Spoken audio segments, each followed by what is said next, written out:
earlier, you need to focus. And as an entrepreneur also, you need to develop your roadmap for implementation. Okay?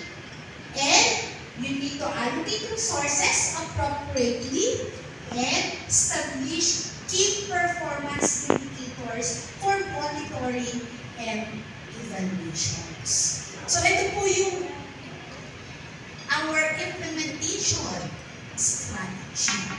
So for you to measure now, if okay, meron akong masabi, how are you going to measure now kung naging successful ka sa mga strategies mo? So here, you need to consider your key metrics for evaluating innovation performance. Like, ano yung mga key metrics natin for evaluating innovation performance?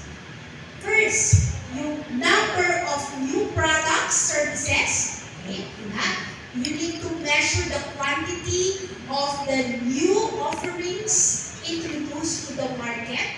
You need also to look into the revenue for the new products or services. You need to assess the revenue generated from the new products or service compared to the existing ones.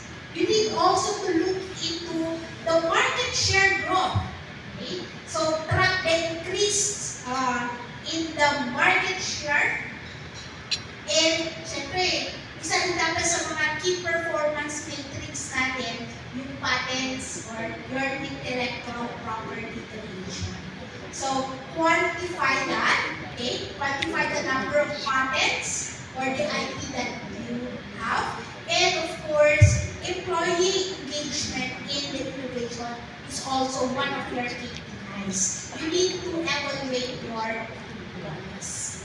For the customer feedback and satisfaction, sa customer feedback, as I mentioned earlier, you need to have your customer surveys. You try to conduct regular surveys to gather now some insights or feedbacks on your products or services. Para makita mo kung na-achieve mo ba yung goal. You need also to look into the Net Promoter Score. So, ito yung evaluation actually ng inyong, you need to measure the likelihood to recommend your product to others. Consider also the customer complaints. You need to monitor the number of complaints and the returns related to your innovative products and services. Then number 4 is time to market. So you need to develop now your cycle time. Measure the time taken from the ideation of your products or services hanggang may launch mo yung product. Check mo rin sa time to market yung speed of iteration. Gaano kabilis. Okay? Assess how quickly the MSMEs can incorporate now the feedbacks para mag-ulit kung kinakailangan. And time to validate for your customer. You need also to evaluate how soon the customers derive value from the innovations that you do. And syempre, yung ROI.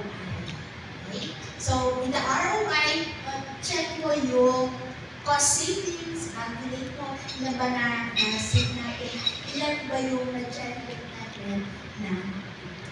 So, these are how are you going to measure your naging successful ba yung strategies ko in my business.